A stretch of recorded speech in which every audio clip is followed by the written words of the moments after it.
गुरु दा मंत्र मन तक गया, मन दे चों पाप निकलदा है, मन दे चों दुख निकलदा है। भोजन दी बुरकी अंदर गई, तन दे चों भुख निकलदी है। गुरु दा शब्द मन तक गया, मन दे चों दुख निकल जांदा है, पाप निकल जांदा। नानक भगतां सदा विगास, सुनिए दुख पाप का नास। भुख नहीं मिटी, इन्हें भोजन छक्या नहीं, मानसिक कलेश चिंता नहीं मिटे, परेशानी नहीं मिटे, पाप नहीं मिटे, इन्हें प्रभु दा नाम सुनिया ही नहीं। सुनना ही ते चकना नहीं सुनिया। जैसे जबान ने उच्चारण किया वाहिगुरु, कि कन्ना राही मन सुने, सुनना मन ने, बोलना जबान ने, सुनना मन ने। तो जैसे नाभि तो धुन उठी, हृदय तक पहुंची, कंठ तक पहुंची, जबान ने बयान कर दी, ये सारा काम अंदर तेजी नाल होंदा है। इसी तरीके नाल अगर पूरी एकाग्रता नाल कोई सुन लिया है तो शब्द इस तरह वापस जाएगा। पर मैं अर्ज करा, जितनी छेती मनुख की जबान प्रगट कर देंदी है, इतनी छेती मनुख दे कन मन तक नहीं पहुँचाते, क्यों? मन अपनी एकाग्रता नहीं देता, सुनन दे च अपनी एकाग्रता नहीं देता, सुनन दे च अपना ध्यान नहीं देता। इस वास्ते धर्म नूं ध्यान साधना कहते हैं। ध्यान साधना, जितना क ध्यान देवेगा उतना ही सुन सकेगा। जबान ने वाहिगुरु उच्चारण किया है कि हुण मन ने ध्यान नाल सुने है, बैखरी शब्द वापस आया है, कंठ तक आएगा, मधमा बन जाएगा, वापस उसे जिस रास्ते तो आया है शब्द, उसे रास्ते तो वापस जाएगा। जैसे कंठ तक आया है तो पहचान की होवेगी, ऐसे मनुख नूं वाहिगुरु आखण दा रस आवेगा। ये पहचान ऐसे मनुख नूं कह देंदे ने वाहिगुरु इस दी रसना ते वस गया। जिवें भोजन दी बुरकी जबान ते स्वाद ते आ जांदा है। वाहिगुरु वाहिगुरु कोई जप रहा है ते रस नहीं आ रहा, अजे शब्द रसना ते नहीं टिकिया, अजे कंठ दे च नहीं वसिया। कंठ दे च वसदियां ही रस आ जाता, क्योंकि शब्द गहरा चला गया। जो गहरा चला गया तो अपना काम करेगा। ऐसा मनुख बाणी जद जपेगा रस ना, ऐसा मनुख जद वाहिगुरु वाहिगुरु जपेगा रस ना, उन्होंने रस आवेगा। इस जबान ते अगर उच्चारण करदियां रस आन लग पिया, ऐसे पुरुषों लिए महाराज ने कहा, प्रभ जी बसे साध की रसना। साध जो साधना कर रहा है, जिहदी साधना पूरी हो गई, वो संत। जो साधना कर रहा है साध है, साधु है, रसना ते वस गया है, साधु है। जिस दिन रोम रोम दे च वस जाएगा संत हो जाएगा, पूरन पुरख हो जाएगा। पर रसना ते वस गया साधु है, साधना पिया करता है। प्रभ जी बसे साध की रसना। नामदेव कहते ने रसना गीदी बोलत राम। नामदेव कहते ने मैं राम की बोले है, जबान रस नाल भर गई, महारस नाल भर गई। बड़ा रस आया, ऐसा रस जो दुनिया के किसी पदार्थ विच नहीं, जो बाहर है ही नहीं। ऐसा रस अमृत मन चाख्या, तृप्त रहे आगाई। बड़ा जिक्र है उस महारस का। रसायन आख्या गया, रसां दी खाण है परमात्मा का नाम। पर अजे रसना ते वसिया है, अजे भुरकी मूँह दे च वसी है, अजे अंदर नहीं गई, अजे रोम रोम दे च नहीं वसिया। शब्द होर गहरा चला गया पसंती तक। ऐसा मनुख अनाहद नाद सुनता है। ਬ੍ਰਹਿਮੰਡ ਦੇ ਜੋ ਪਰਮਾਤਮਾ ਦੀ ਆਵਾਜ਼ ਹੈ, ਜਿਸ ਤੋਂ ਸੰਸਾਰ ਬਣਿਆ, ਅਨਾਹਦ ਨਾਦ ਉਹ ਸੁਣਦਾ ਹੈ। ਉਹ ਅਨਾਹਦ ਨਾਦ ਸੰਗੀਤਮਈ ਹੈ, ਗੀਤਮਈ ਹੈ। ਜਿੱਦਾਂ ਮੇਰੇ ਪਾਤਸ਼ਾਹ ਨੇ ਜ਼ਿਕਰ ਕੀਤਾ ਹੈ, ਵਾਜੇ ਨਾਦ ਅਨੇਕ ਅਸੰਖਾਂ ਕੇਤੇ ਵਾਵਣ ਹਾਰੇ, ਕੇਤੇ ਰਾਗ ਪਰਿਸਿਉ ਕਈਨ, ਕੇਤੇ ਗਾਵਣ ਹਾਰੇ। ਅਨੇਕਾਂ ਰਾਗਾਂ ਤੇ ਸਾਜ਼ਾਂ ਦੀ ਆਵਾਜ਼, ਗੀਤਮਈ ਸੰਗੀਤਮਈ, ਚੁੱਪ ਹੈ ਤੇ ਸੁਣ ਰਿਹਾ ਹੈ, ਐਸਾ ਉਸ ਨੂੰ ਸੁਣਾਈ ਦਿੰਦਾ। ਆਪਣੀ ਜ਼ਿੰਦਗੀ 'ਚ ਮੈਂ 2-3 ਪੁਰਸ਼ ਇਸ ਤਰ੍ਹਾਂ ਦੇ ਦੇਖੇ, ਸਿੱਖ ਜਗਤ ਦੇ 'ਚ ਔਰ ਅਨਮਤ ਦੇ 'ਚ ਵੀ ਜ਼ਰੂਰ ਹੋਣਗੇ, ਜਿਹਨੂੰ ਅਨਾਹਦ ਨਾਦ ਆਖਿਆ ਗਿਆ, ਪਰਮਾਤਮਾ ਦੀ ਆਵਾਜ਼ ਆਖਿਆ ਗਿਆ। ਤਿਸ ਕੀ ਸੋਏ ਸੁਣੀ ਮਨ ਹਰਿਆ, ਉਹਦਾ ਨਾਦ ਸੁਣਿਆ, ਉਹਦਾ ਬੋਲ ਸੁਣਿਆ, ਉਹਦੇ ਬੋਲਾਂ ਦੇ 'ਚ ਉਹਦੀ ਸੋਭਾ ਪ੍ਰਗਟ ਹੋਈ ਹੈ, ਮਨ ਬੜਾ ਹਰਾ ਭਰਾ ਹੋ ਗਿਆ, ਬੜੀ ਖੇਡ ਬਣ ਗਈ। ਐਸਾ ਮਨੁੱਖ ਅਨਾਹਦ ਨਾਦ ਸੁਣਦਾ, ਉਹਦੀ ਦੁਨੀਆ 'ਚ ਮਹਾਰਸ ਹੋ ਜਾਂਦਾ ਹੈ, ਰਸ ਮਹਾਰਸ ਹੋ ਗਏ। ਸੰਗੀਤ ਗੀਤ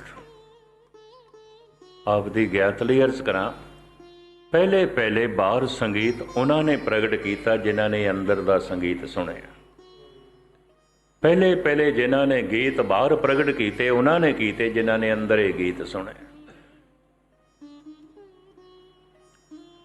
ਲੇਕਿਨ ਅਜੇ ਉਹ ਸ਼ਬਦ ਪਰਾ ਤੱਕ ਨਹੀਂ ਪਹੁੰਚਿਆ, ਨਾਭੀ ਤੱਕ ਨਹੀਂ ਪਹੁੰਚਿਆ। ਨਾਭੀ ਤੱਕ ਪਹੁੰਚਦੇ ਆ ਮਨੁੱਖ ਪਰਮਾਤਮਾ ਦਾ ਰੂਪ ਹੋ ਜਾਂਦਾ, ਈਸ਼ਵਰ ਦਾ ਰੂਪ ਹੋ ਜਾਂਦਾ। ਜਪ ਜਾਰੀ ਹੈ, ਸ਼ਬਦ ਨਾਭੀ ਤੱਕ ਚਲਾ ਗਿਆ, ਨਾਭੀ ਤੋਂ ਉੱਠਿਆ ਸੀ। ਕਿਸੇ ਨੂੰ ਕਬੀਰ ਕਹਿੰਦੇ ਨੇ ਉਲਟੀ ਗੰਗਾ ਜਮਨ ਮਿਲਾਓ। ਜਮਨਾ ਗੰਗਾ ਜਿੱਥੋਂ ਜਮੀ ਸੀ, ਪ੍ਰਗਟ ਹੋਈ ਸੀ, ਮੁੜ ਕੇ ਫਿਰ ਉੱਥੇ ਲੈ ਗਏ। ਸ਼ਬਦ ਜਿੱਥੋਂ ਉੱਠਿਆ ਸੀ ਵਾਪਸ ਫਿਰ ਉੱਥੇ ਲੈ ਗਏ। ਕਿਸੇ ਨੂੰ ਧਿਆਨ ਸਾਧਨਾ ਕਹਿੰਦੇ ਨੇ, ਇਸ ਨੂੰ ਜਪ ਸਾਧਨਾ ਕਹਿੰਦੇ ਨੇ। ਇਹਦੇ ਵਾਸਤੇ ਬੜੀ ਇਕਾਗਰਤਾ ਚਾਹੀਦੀ, ਬੜੀ ਮਿਹਨਤ ਚਾਹੀਦੀ। ਇਸ ਵਾਸਤੇ ਸਾਹਿਬਾਂ ਨੇ ਕਹਿ ਦਿੱਤਾ, ਆਖਣ ਔਖਾ ਸਾਚਾ ਨਾਮ। ਇਸੇ ਵਾਸਤੇ ਸਾਧਕ ਕਹਿੰਦੇ ਨੇ, ਸੇਵਾ ਨਾਲੋਂ ਹਜ਼ਾਰਾਂ ਨਹੀਂ ਲੱਖਾਂ ਗੁਣਾ ਔਖਾ ਹੈ ਜਪ ਕਰਨਾ, ਸਿਮਰਨ ਕਰਨਾ ਔਖਾ, ਬੜਾ ਕਠਿਨ ਹੈ। ਅਗਰ ਸ਼ਬਦ ਨਾਭੀ ਤੱਕ ਪਹੁੰਚ ਗਿਆ, ਨਾਭੀ ਪੂਰੀ ਖੁੱਲ ਜਾਏਗੀ। ਪਹਿਲੇ ਪਵਨ ਟਕਰਾਈ ਸੀ, ਜਦ ਬੋਲਣ ਦਾ ਖਿਆਲ ਆਇਆ, ਨਾਭੀ ਖੁੱਲੀ ਤੇ ਧੁਨ ਉੱਠੀ ਸੀ। ਦੇਹੀ ਮਾਠੀ ਬੋਲੇ ਪਵਨ, ਪਵਨ ਕਰਕੇ ਬੋਲੀ ਸੀ। ਹੁਣ ਉਹ ਸ਼ਬਦ ਨਾਭੀ ਨਾਲ ਟਕਰਾਇਆ ਤੇ ਨਾਭ ਪੂਰੀ ਖੁੱਲ ਗਈ। ਨਾਭੀ ਪੂਰੀ ਖੁੱਲਦੀ ਹੈ ਦੋ ਹਾਲਤਾਂ ਵਿੱਚ। ਇੱਕ ਤੇ ਜਦ ਆਖਰੀ ਪ੍ਰਾਣ ਨਿਕਲਦਾ ਹੈ, ਉਸ ਵਕਤ ਖੁੱਲਦੀ ਹੈ। ਆਖਰੀ ਪ੍ਰਾਣ ਨਾਭੀ ਦੇ 'ਚ ਹੈ। ਕਈ ਦਫਾ ਹੱਥਾਂ 'ਚੋਂ ਪ੍ਰਾਣ ਨਿਕਲ ਗਏ, ਹੱਥ ਸੁੰਨ ਹੋ ਗਏ, ਪੈਰਾਂ 'ਚੋਂ ਨਿਕਲ ਗਏ, ਪੈਰ ਸੁੰਨ ਹੋ ਗਏ, ਪਰ ਬੰਦਾ ਅਜੇ ਜ਼ਿੰਦਾ ਹੈ। ਅੱਖਾਂ 'ਚੋਂ ਨਿਕਲ ਗਈਆਂ, ਅੱਖਾਂ ਵੇਖਣੋਂ ਰਹਿ ਗਈਆਂ। ਜ਼ਬਾਨ 'ਚੋਂ ਪ੍ਰਾਣ ਨਿਕਲ ਗਏ, ਜ਼ਬਾਨ ਬੋਲਣੋਂ ਰਹਿ ਗਈ। ਇੱਕਦਮ ਪ੍ਰਾਣ ਨਹੀਂ ਨਿਕਲਦੇ। ਜਿਸ ਜਿਸ ਭਾਗ 'ਚੋਂ ਨਿਕਲਦੇ ਜਾਂਦੇ ਨੇ, ਉਹ ਅੰਗ ਸੁੰਨ ਹੁੰਦਾ ਜਾਂਦਾ। ਆਖਰੀ ਪ੍ਰਾਣ ਨਾਭੀ ਦੇ 'ਚ ਆਉਂਦਾ ਹੈ। ਜੈਸੇ ਨਾਭੀ ਦੇ 'ਚੋਂ ਪ੍ਰਾਣ ਨਿਕਲਦਾ ਹੈ, ਗੁਰੂ ਅਰਜਨ ਦੇਵ ਜੀ ਮਹਾਰਾਜ ਕਹਿੰਦੇ ਨੇ, ਉਸ ਵਕਤ ਜਿਹੜੀ ਸਰੀਰ ਦੀ ਹਾਲਤ ਹੁੰਦੀ ਹੈ ਉਹ ਇਹ ਬਣਦੀ ਹੈ, ਹੱਥ ਮਰੋੜੇ ਤਨ ਕਪੇ ਸਿਆਊ ਹੋਆ ਸੇ। ਇੰਝ ਮੁੱਠੀਆਂ ਬੰਦ ਹੁੰਦੀਆਂ, ਦੰਦੀਆਂ ਵੱਜਦੀਆਂ ਨੇ, ਕੰਬਣੀ ਛਿੜ ਜਾਂਦੀ ਹੈ। ਸਿਆਣੇ ਵੈਦ ਹਕੀਮ ਕਹਿ ਦਿੰਦੇ ਨੇ, ਆਖਰੀ ਪ੍ਰਾਣ ਜਾ ਰਿਹਾ, ਪੰਖੇਰੂ ਆਖਰੀ ਜਾ ਰਿਹਾ। ਇਹਦੀ ਨਾਭੀ ਖੁੱਲ ਗਈ, ਇਹਦੀ ਗੰਢ ਖੁੱਲ ਗਈ। ਆਜ ਕਾਲ ਖੁੱਲੇ ਤੇਰੀ ਗਾਂਠੜੀ, ਇਹਦੀ ਗੰਢ ਖੁੱਲ ਗਈ। ਆਖਰੀ ਪ੍ਰਾਣ, ਨਾਭੀ ਪੂਰੀ ਖੁੱਲਦੀ ਹੈ, ਸਰੀਰ ਦੀ ਮੌਤ ਹੋ ਜਾਂਦੀ, ਉਸ ਸਮੇਂ ਪੂਰੀ ਖੁੱਲਦੀ। ਇੱਕ ਜਪ ਕਰਦੇ ਹਾਂ, ਜਦ ਸ਼ਬਦ ਵਾਪਸ ਬੈਖਰੀ ਸ਼ਬਦ ਮਧਮਾ ਬਣ ਕੇ, ਪਸੰਤੀ ਬਣ ਕੇ ਜਦ ਪਰਾ ਬਣਦਾ ਹੈ, ਨਾਭੀ ਨਾਲ ਟਕਰਾਂਦਾ ਹੈ, ਉਦੋਂ ਨਾਭ ਪੂਰੀ ਖੁੱਲਦੀ ਹੈ। ਨਾਭ ਪੂਰੀ ਖੁੱਲ੍ਹਦਿਆਂ ਸਰੀਰ ਤੇ ਜ਼ਿੰਦਾ ਰਹਿੰਦਾ, ਮਨ ਦੀ ਮੌਤ ਹੋ ਜਾਂਦੀ ਹੈ, ਮਨ ਖਤਮ ਹੋ ਜਾਂਦਾ ਹੈ। ਮਨ ਦਾ ਖਤਮ ਹੋਣਾ ਇਸ ਤਰ੍ਹਾਂ ਹੁੰਦਾ ਹੈ ਜਿਵੇਂ ਬੂੰਦ ਸਾਗਰ ਹੋ ਗਈ, ਹੁਣ ਬੂੰਦ ਨਹੀਂ ਲੱਭਦੀ, ਸਾਗਰ ਹੋ ਗਈ।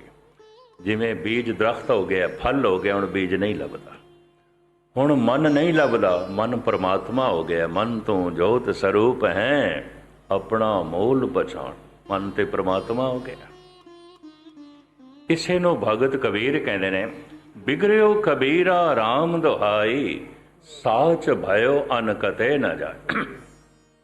ਸਤ ਸੰਗ ਕੀ ਕੀਤਾ ਮੈਂ, ਸੰਤਾਂ ਦੀ ਸੰਗਤ ਵਿੱਚ ਮੈਂ ਕੀ ਬੈਠਾ, ਮੈਂ ਸੱਚ ਹੋ ਗਿਆ, ਮੈਂ ਪ੍ਰਮਾਤਮਾ ਹੋ ਗਿਆ। ਸਾਚ ਭਇ, ਮੈਂ ਤਾਂ ਸੱਚ ਹੋ ਗਿਆ। ਹੁਣ ਪ੍ਰਮਾਤਮਾ ਸੱਚ ਹੈ, ਕਬੀਰ ਕਹਿੰਦੇ ਨੇ ਮੈਂ ਸੱਚ ਹੋ ਗਿਆ। ਇਸੇ ਨੂੰ ਗੁਰੂ ਤੇਗ ਬਹਾਦਰ ਸਾਹਿਬ ਜੀ ਨੇ ਇੰਝ ਬਿਆਨ ਕੀਤਾ ਹੈ, ਨਾਨਕ ਲੀਨ ਭਇਓ ਗੋਬਿੰਦ ਸਿਉ, ਜਿਉ ਪਾਣੀ ਸੰਗ ਪਾਣੀ। ਇਸੇ ਨੂੰ ਇਸਲਾਮੀ ਜਗਤ ਵਿੱਚ ਇੱਕ ਫਕੀਰ ਹੋਇਆ ਮਨਸੂਰ, ਉਹਨੇ ਕਿਹਾ ਸੀ ਅਨਲ ਹੱਕ। ਪਤਾ ਹੈ ਹੱਕ ਦੇ ਅਰਥ ਕੀ ਨੇ? ਸੱਚ। ਅਨਲ ਹੱਕ, ਮੈਂ ਸੱਚ ਹੋ ਗਿਆ। ਕਬੀਰ ਐਲਾਨੀਆਂ ਕਹਿੰਦੇ ਨੇ, ਸਾਚ ਭਇਓ ਅਨ ਕਤੇ ਨਾ ਜਾਈ, ਬਿਗੜਿਓ ਕਬੀਰਾ ਰਾਮ ਦੁਹਾਈ, ਸਾਚ ਭਇਓ ਅਨ ਕਤੇ ਨਾ ਜਾਏ। ਸੰਤਾਂ ਦੀ ਸੰਗਤ ਮੈਂ ਕੀ ਕੀਤੀ ਹੈ? ਸੱਚ ਹੋ ਗਿਆ। ਨਾਮ ਮੈਂ ਕੀ ਜਪਿਆ, ਮੈਂ ਤੇ ਸੱਚ ਹੋ ਗਿਆ। ਨਾਮ ਕੀ ਜਪਿਆ, ਗੋਬਿੰਦ ਵਿੱਚ ਲੀਨ ਹੋ ਗਏ। ਨਾਨਕ ਲੀਨ ਭਇਓ ਗੋਬਿੰਦ ਸਿਉ, ਜਿਉ ਪਾਣੀ ਸੰਗ ਪਾਣੀ। ਇਸੇ ਨੂੰ ਮਨਸੂਰ ਨੇ ਕਹਿ ਦਿੱਤਾ ਅਨਲ ਹੱਕ। ਪਰ ਐਸਾ ਕਹਿਣਾ ਗੁਨਾਹ ਸੀ, ਕੁਫਰ ਸੀ, ਪਕੜਿਆ ਗਿਆ। ਆਪ ਦੀ ਗਿਆਤ ਲਈ ਅਰਜ਼ ਕਰਾਂ, ਇਸ ਦਾ ਮੁਰਸ਼ਦ ਸੀ ਜ਼ੁਨੈਦ। ਜ਼ੁਨੈਦ ਕੋਲ ਪੜ੍ਹਦਾ ਸੀ, ਉਹਨੇ ਹੀ ਜਪਣਾ ਸਿਖਾਇਆ ਸੀ, ਇਸ ਪਾਸੇ ਤੋਰਿਆ ਸੀ। ਜਿਸ ਦਿਨ ਪਹਿਲੀ ਸਮਾਧੀ ਲੱਗੀ, ਨਾਭ ਪੂਰੀ ਖੁੱਲੀ, ਬੜੀ ਉੱਚੀ ਆਵਾਜ਼ ਨਾਲ ਕਹਿ ਦਿੱਤਾ ਇਸਨੇ ਅਨਲ ਹੱਕ। ਪਰ ਆਖਿਆ ਡੇਰੇ ਦੇ ਵਿੱਚ ਸੀ, ਆਸ਼ਰਮ ਦੇ ਵਿੱਚ। ਜ਼ੁਨੈਦ ਨੇ ਕਿਹਾ, ਐ ਮੇਰੇ ਬੱਚੇ, ਤੇਰੇ ਬਾਗ, ਤੇਰੀ ਕਿਸਮਤ। ਦੱਸਿਆ ਤੇ ਤੈਨੂੰ ਮੈਂ ਸੀ, ਤੇਰੀ ਗੱਲ ਬਣ ਗਈ, ਅਸੀਂ ਅਜੇ ਰਸਤੇ 'ਚ ਹੀ ਹਾਂ। ਤੂੰ ਮਹਾਨ ਹੈ, ਪਰ ਇੱਕ ਗੱਲ ਸੁਣ, ਇਹ ਅਨਲ ਹੱਕ ਡੇਰੇ ਤੋਂ ਬਾਹਰ ਨਹੀਂ ਕਹਿਣਾ, ਮੇਰੇ ਆਸ਼ਰਮ ਤੋਂ ਬਾਹਰ ਨਹੀਂ ਕਹਿਣਾ। ਕਹਿਣ ਲੱਗਾ, ਨਹੀਂ ਕਵਾਂਗਾ। ਲੰਬੀ ਚੌੜੀ ਕਥਾ ਮੈਂ ਮੁਖਤਸਰ ਮੈਂ ਅਰਜ਼ ਕਰਾਂ, ਨਹੀਂ ਕਵਾਂਗਾ। ਜ਼ੁਨੈਦ ਕਹਿੰਦਾ, ਨਹੀਂ, ਤੂੰ ਖੁਦਾ ਦੀ ਕਸਮ ਚੁੱਕ, ਐਵੇਂ ਨਹੀਂ, ਤੇਰਾ ਕੋਈ ਭਰੋਸਾ ਨਹੀਂ। ਕਹਿੰਦਾ, ਕਸਮੇ ਖੁਦਾ, ਨਹੀਂ ਕਵਾਂਗਾ। ਉਸੇ ਰਾਤ ਕਾਰਾ ਦੇ ਮੀਰ ਨੇ ਸਾਰੇ ਫਕੀਰਾਂ ਦੀ ਰੋਟੀ ਆਖੀ ਸੀ, ਦਾਵਤ ਕੀਤੀ ਸੀ, ਜਿਹਨੂੰ ਅਸੀਂ ਬ੍ਰਹਮ ਭੋਜ ਕਹਿੰਦੇ ਹਾਂ, ਲੰਗਰ ਕਹਿੰਦੇ ਨੇ। ਫਕੀਰਾਂ ਦਾ ਲੰਗਰ ਕੀਤਾ ਸੀ। ਚੋਟੀ ਦੇ ਫਕੀਰ ਬੁਲਾਏ ਗਏ ਸਨ। ਜ਼ੁਨੈਦ ਵੀ ਚੋਟੀ ਦੇ ਫਕੀਰਾਂ ਵਿੱਚੋਂ ਸੀ। ਸ਼ਾਮ ਨੂੰ ਆਪਣਾ ਫਕੀਰੀ ਲਿਬਾਸ ਪਹਿਨ ਕੇ ਜ਼ੁਨੈਦ ਜਦ ਮੀਰ ਦੇ ਮਹਿਲ ਵਿੱਚ ਜਾਣ ਲੱਗਾ, ਉਹਨੇ ਮਨਸੂਰ ਨੂੰ ਵੀ ਆਵਾਜ਼ ਮਾਰ ਲਈ, ਆ ਬੇਟਾ ਤੂੰ ਵੀ ਮੇਰੇ ਨਾਲ ਚੱਲ, ਰੋਟੀ ਤੇ ਤੂੰ ਵੀ ਖਾਣੀ ਹੈ, ਮੇਰੇ ਨਾਲ ਇੱਕ ਬੰਦੇ ਨੇ ਜਾਣਾ, ਤੂੰ ਜਾ, ਆ ਜਾ। ਲੈ ਗਏ। ਕਰੀਬਨ 50-60 ਦੇ ਕਰੀਬ ਫਕੀਰ ਦਸਤਰਖਾਨ ਤੇ ਬੈਠੇ, ਸਾਹਮਣੇ ਮੀਰ ਵੀ ਬੈਠਾ। ਭਾਂਡੇ ਰੱਖੇ ਜਾ ਰਹੇ ਨੇ, ਭੋਜਨ ਪਰੋਸਿਆ ਜਾ ਰਿਹਾ। ਹੁਣ ਇਤਨੇ ਫਕੀਰ ਬੈਠੇ ਹੋਣ, ਉੱਥੋਂ ਦੀ ਆਭਾ, ਉੱਥੋਂ ਦਾ ਔਰਾ, ਉੱਥੋਂ ਦੀ ਵਾਈਬ੍ਰੇਸ਼ਨ ਤੇ ਕੁਦਰਤੀ ਰੱਬੀ ਬਣੇਗੀ, ਧਾਰਮਿਕ ਬਣੇਗੀ। ਇੱਕ ਫਕੀਰ ਕੁਛ ਰੱਬ ਦੀਆਂ ਗੱਲਾਂ ਕਰਦਾ ਹੈ, ਬਾਕੀ ਸੁਣਦੇ ਨੇ, ਫਿਰ ਦੂਜਾ ਬੋਲਦਾ ਹੈ, ਤੀਜਾ ਬੋਲਦਾ ਹੈ, ਚੌਥਾ ਬੋਲਦਾ ਹੈ। ਵਾਰੀ ਵਾਰੀ 1 ਮਿੰਟ 2 ਮਿੰਟ ਆਪਣੇ ਆਪਣੇ ਅਨੁਭਵ ਪੇਸ਼ ਕਰ ਰਹੇ ਨੇ। ਜ਼ੁਨੈਦ ਦੀ ਵਾਰੀ ਆਈ। ਜ਼ੁਨੈਦ ਰਸਕ ਪੁਰਸ਼ ਸੀ, ਬੈਰਾਗੀ ਪੁਰਸ਼ ਸੀ, ਬਿਰਹਾ ਸੀ, ਪਰਮਾਤਮਾ ਦੀ ਗੱਲ ਕਰਦਾ ਸੀ, ਖੁਦਾ ਦੀ ਗੱਲ ਕਰਦਾ ਸੀ, ਬੜੀ ਗਹਿਰਾਈ 'ਚੋਂ। ਤੇ ਜਿਹੜੀ ਗਹਿਰਾਈ 'ਚੋਂ ਨਿਕਲੇਗੀ, ਗਹਿਰਾਈ ਤੱਕ ਪਹੁੰਚੇਗੀ। ਜ਼ਬਾਨ ਚੋਂ ਨਿਕਲੀ ਹੋਈ ਗੱਲ ਸਿਰਫ ਕੰਨਾਂ ਤੱਕ ਪਹੁੰਚਦੀ ਹੈ, ਹਿਰਦੇ ਚੋਂ ਨਿਕਲੀ ਹੋਈ ਗੱਲ ਹਿਰਦੇ ਤੱਕ ਪਹੁੰਚਦੀ ਹੈ। ਇਸ ਨੂੰ ਇਕਬਾਲ ਇੰਜ ਕਹਿੰਦਾ ਹੈ, ਦਿਲ ਸੇ ਜੋ ਬਾਤ ਨਿਕਲਤੀ ਹੈ ਅਸਰ ਰੱਖਤੀ ਹੈ, ਪਰ ਨਹੀਂ ਤਾਗਤੇ ਪਰਵਾਜ਼ ਮਗਰ ਰੱਖਤੀ ਹੈ। ਭਾਵੇਂ ਪੰਖ ਨਹੀਂ ਪਰ ਐਸੀ ਗੱਲ ਬੜੀ ਉੱਚੀ ਉਡਾਰੀ ਰੱਖਦੀ ਹੈ। ਇਸੇ ਨੂੰ ਮੇਰੇ ਪਾਤਸ਼ਾਹ ਕਹਿੰਦੇ ਨੇ, ਜਾਂ ਕਾ ਕਿਹਾ ਦਰਗੇ ਚਲੇ, ਜਿਹਦਾ ਬੋਲਿਆ ਹੋਇਆ ਦਰਗਾਹ ਤੱਕ ਪਹੁੰਚਦਾ ਹੈ, ਪਰਮਾਤਮਾ ਤੱਕ ਪਹੁੰਚਦਾ, ਪਰਮਾਤਮਾ ਵੀ ਸੁਣਦਾ ਹੈ। ਜ਼ੁਨੈਦ ਇਤਨੀ ਇਕਾਗਰਤਾ ਨਾਲ ਬਿਰਹੇ ਨਾਲ ਬੋਲ ਰਿਹਾ ਹੈ, ਬੜੀ ਉੱਚੀ ਆਵਾਜ਼ 'ਚ ਨਿਕਲ ਗਿਆ ਮਨਸੂਰ ਤੋਂ, ਆਨਲ ਹਕ, ਆਨਲ ਹਕ, ਆਨਲ ਹਕ। ਪਕੜਿਆ ਗਿਆ ਵਿੱਚ, ਇਹਨੂੰ ਕੁਫਰ ਸਮਝਦੇ ਸੀ। ਲੰਬੀ ਚੌੜੀ ਕਥਾ ਹੈ, ਇਹਨੂੰ ਸਜ਼ਾਏ ਮੌਤ ਸੁਣਾਈ ਗਈ। ਸਜ਼ਾਏ ਮੌਤ ਤੋਂ ਪਹਿਲੇ ਪੱਥਰ ਵੀ ਮਾਰੋ। ਹੁਣ ਤੇ ਸੂਫੀ ਸੰਤ ਕਵਾਲ ਉਹਦੀ ਮਹਿਮਾ ਦੇ ਗੀਤ ਗਾਉਂਦੇ ਨੇ ਮਨਸੂਰ ਦੇ, ਸੰਗਸਾਰ ਵੀ ਕਰੋ ਤੇ ਸੂਲੀ ਤੇ ਚੜ੍ਹਨਾ। ਖੁੱਲੇ ਮੈਦਾਨ ਵਿੱਚ ਹਜ਼ਾਰਾਂ ਮਨੁੱਖਾਂ ਦੇ ਇਕੱਠ ਹੈ, ਇਸ ਵਿਚਾਰੇ ਦੀਆਂ ਮੁਸ਼ਕਾਂ ਬਣੀਆਂ ਹੋਈਆਂ ਨੇ ਸੂਲੀ ਤੇ ਚਾੜਨ ਵਾਸਤੇ ਲੈ ਜਾਣਾ। ਲੰਬੀ ਚੌੜੀ ਕਥਾ ਨੂੰ ਮੈਂ ਇੱਕ ਪਾਸੇ ਕਰਾਂ, ਉਸ ਭੀੜ ਵਿੱਚ ਉਸ ਦਾ ਮੁਰਸ਼ਦ ਵੀ ਆਇਆ ਹੈ। ਜ਼ੁਨੈਦ ਕੋਲ ਪਹੁੰਚਿਆ, ਮਨਸੂਰ ਨੂੰ ਕਹਿੰਦਾ ਹੈ, ਦੋ ਲਫ਼ਜ਼ ਬੜੇ ਕੀਮਤੀ ਨੇ, ਸੁਨਹਿਰੀ ਨੇ, ਐ ਮੇਰੇ ਬੱਚੇ, ਮੈਨੂੰ ਐਸਾ ਅਨੁਭਵ ਹੋ ਰਿਹਾ ਹੈ, ਮਨਸੂਰ ਨੂੰ ਸੁਣਾਉਂਦਾ, ਪਾਗਲਾਂ ਦੀ ਭੀੜ ਵਿੱਚ ਇਤਨਾ ਸਿਆਣਾ ਹੋ ਜਾਣਾ ਵੀ ਪਾਗਲ ਬਣਨਾ, ਪਾਗਲ ਬਣਨਾ। ਗੁਨਾਹਗਾਰਾਂ ਦੀ ਭੀੜ ਵਿੱਚ ਇਤਨਾ ਸਵਾਬਸ਼ੀਲ ਹੋ ਜਾਣਾ, ਇਤਨਾ ਪੁਨੀਤ ਹੋ ਜਾਣਾ ਵੀ ਇੱਕ ਗੁਨਾਹ ਹੈ, ਐਸਾ ਮੈਨੂੰ ਮਹਿਸੂਸ ਹੋ ਰਿਹਾ। ਭੀੜ ਪਾਗਲਾਂ ਦੀ, ਤੂੰ ਇੱਕ ਸਿਆਣਾ, ਭੀੜ ਗੁਨਾਹਗਾਰਾਂ ਦੀ, ਤੂੰ ਇੱਕ ਪੁਨੀਤ, ਮੈਂ ਤੈਨੂੰ ਕਿਵੇਂ ਬਚਾਵਾਂ? ਨਹੀਂ ਬਚਾ ਸਕਦਾ। ਲੇਕਿਨ ਐ ਮੇਰੇ ਬੱਚੇ, ਮੈਂ ਇੱਕ ਗਿਲਾ ਵੀ ਕਰਨ ਆਇਆ, ਹਮਦਰਦੀ ਜਤਾਉਣ ਵੀ ਆਇਆ, ਇੱਕ ਗਿਲਾ ਕਰਨ ਵੀ ਆਇਆ। ਕੀ ਗਿਲਾ ਕੀ ਹੈ? ਐ ਮੇਰੇ ਮੁਰਸ਼ਦ, ਗਿਲਾ ਕੀ ਹੈ? ਮੈਂ ਕਦੀ ਤੁਹਾਡੇ ਬੋਲਾਂ ਦੀ ਅਵੱਗਿਆ ਨਹੀਂ ਕੀਤੀ, ਹਮੇਸ਼ਾ ਤੁਹਾਡੀ ਤਾਬਿਆ ਚ ਰਿਹਾ। ਗਿਲਾ ਕੀ ਹੈ ਦੱਸੋ? ਜ਼ੁਨੈਦ ਕਹਿੰਦਾ, ਤੂੰ ਖੁਦਾ ਦੀ ਕਸਮ ਚੁੱਕੀ ਸੀ, ਅਨਲ ਹੱਕ ਨਹੀਂ ਕਵਾਂਗਾ। ਤੂੰ ਆਖਿਆ, ਤੂੰ ਖੁਦਾ ਦੀ ਕਸਮ ਕਿਉਂ ਤੋੜੀ ਹੈ? ਬਸ ਐ ਮੈਂ ਪੁੱਛਣਾ, ਐ ਗਿਲਾ ਹੈ। ਤੂੰ ਮੇਰੇ ਸਾਹਮਣੇ ਕਸਮ ਚੁੱਕੀ ਹੈ, ਫਿਰ ਤੂੰ ਕਸਮ ਤੋੜੀ ਹੈ। ਤੂੰ ਭਰੀ ਸਭਾ ਵਿੱਚ ਕਿਹਾ ਅਨਲ ਹੱਕ। ਪਤਾ ਹੈ ਮਨਸੂਰ, ਇਹਦੀਆਂ ਅੱਖਾਂ ਭਰ ਆਈਆਂ, ਕਹਿੰਦਾ, ਐ ਮੇਰੇ ਮੁਰਸ਼ਦ, ਮੈਂ ਕਸਮ ਨਹੀਂ ਤੋੜੀ, ਕਥਾ ਹੀ ਨਹੀਂ ਤੋੜੀ, ਪਰ ਖੁਦਾ ਹੀ ਆਖਣ ਲੱਗ ਪਵੇ ਅਨਲ ਹੱਕ, ਅਨਲ ਹੱਕ, ਤਾਂ ਮਨਸੂਰ ਕੀ ਕਰੇ? ਮੈਂ ਨਹੀਂ ਬੋਲਿਆ, ਇਹ ਤੇ ਖੁਦਾ ਬੋਲੇ। ਮੈਂ ਤੇ ਬਿਲਕੁਲ ਚੁੱਪ ਕਰ ਗਿਆ, ਇਹ ਤੇ ਖੁਦਾ ਬੋਲੇ।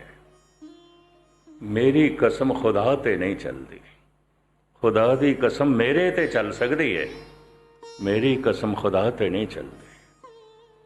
ਇਹ ਪਹਿਲੀ ਦਫਾ ਹੋਇਆ ਹੈ ਇਤਿਹਾਸ ਵਿੱਚ, ਜ਼ੁਨੈਦ ਨੇ ਆਪਣਾ ਮਸਤਕ ਮਨਸੂਰ ਦੇ ਕਦਮਾਂ ਤੇ ਰੱਖਿਆ, ਹਾਲਾਂਕਿ ਉਸਦਾ ਗੁਰੂ ਸੀ, ਸਿੱਖਿਆ ਗੁਰੂ ਸੀ। ਤੂੰ ਠੀਕ ਕਹਿ ਰਿਹਾ, ਤੂੰ ਕਸਮ ਨਹੀਂ ਤੋੜੀ, ਤੂੰ ਨਹੀਂ ਬੋਲਿਆ, ਖੁਦਾ ਹੀ ਬੋਲੇ, ਖੁਦਾ ਹੀ ਬੋਲੇ। ਇਹ ਅਵਸਥਾ ਜਦ ਵੀ ਕਿਸੇ ਦੀ ਬਣਦੀ ਹੈ, ਉਹਦੇ ਅੰਦਰੋਂ ਰੱਬ ਹੀ ਬੋਲਦਾ ਹੈ, ਮਨੁੱਖ ਨਹੀਂ ਬੋਲਦਾ। ਧੰਨ ਗੁਰੂ ਨਾਨਕ ਦੇਵ ਜੀ ਮਹਾਰਾਜ ਕਹਿੰਦੇ ਨੇ, ਮੈਂ ਤੇ ਬੋਲਣਾ ਹੀ ਛੱਡ ਦਿੱਤਾ, ਮੈਨੂੰ ਬੋਲਣਾ ਆਉਂਦਾ ਹੀ ਨਹੀਂ। ਉਹ ਆਪੋ ਬੋਲ ਨਾ ਜਾਣਦਾ, ਉਹ ਕਿਹਾ ਸਭ ਹੁਕਮ ਆਓ ਜੀ। ਫਿਰ ਇਤਨੇ ਸਾਰੇ ਬੋਲੇ ਕਿਸ ਦੇ ਨੇ? ਇਹ ਤੇ ਜੈਸੇ ਮੈਂ ਆਵੇ ਖਸਮ ਕੀ ਬਾਣੀ, ਤੈਸੜਾ ਕਰੀ ਗਿਆਨ ਵੇ। ਇਹ ਤੇ ਪਤਾ ਨਹੀਂ ਕੀ ਖਸਮ ਬੋਲੇ, ਮੈਨੂੰ ਨਹੀਂ ਪਤਾ। ਇਸੇ ਨੂੰ ਗੁਰੂ ਗੋਬਿੰਦ ਸਿੰਘ ਜੀ ਮਹਾਰਾਜ ਕਹਿੰਦੇ ਨੇ, ਜੋ ਨਿਜ ਪ੍ਰਭ ਮੋਹ ਸੋ ਕਾ, ਸੋ ਕਹਿਓ ਜਗ ਮਾਇ।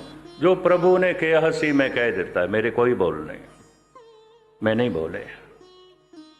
ਜੋ ਅਕਾਲ ਪੁਰਖ ਦੇ ਬੋਲ ਸਨ ਮੈਂ ਕਹਿ ਦਿੱਤੇ। जैसे में आवे खसम की बाणी तैसड़ा करें ज्ञान विलाल। ऐसा मनुख खसम का रूप हो जाता है, ऐसे मनुख का मन परमात्मा का रूप हो जाता है, ऐसी बूंद सागर हो जाती है। मन तू जोत स्वरूप है अपना मोल पछाण। जिन्ने चिर तक बूंद सागर नहीं हुई उतने चिर तक भटकती रहेगी, भटकती रहेगी। जितने चिर तक मन परमात्मा नहीं होया, यकीन जानो चिंतातुर भी रहेगा, दुखी भी रहेगा, परेशान भी रहेगा। फिर बार बार इसनों शरीर मिलेगा, जमदा भी रहेगा, मरदा भी रहेगा। जम जम मरे मरे फिर जमे, बहुत सजा है पिया दे सलमे।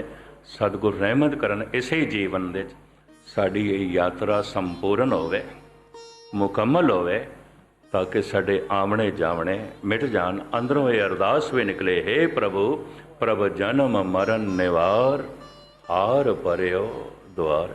इतनी सेवा प्रवान करनी। कल जिवें सतगुर ने बख्शिश की थी, कोई लड़ीवार विचार आप जी के सामने रखांगे। जो कुछ आपने सरवण किया सुन के थोड़े हिरदे च वसे, सुना के मेरे हिरदे च वसे। सतगुर थोड़ा सुनिया होया सफल करे, मेरा सुनाया होया सफल करे। भुल चुक दी क्षमा। वाहिगुरू जी का खालसा, वाहिगुरू।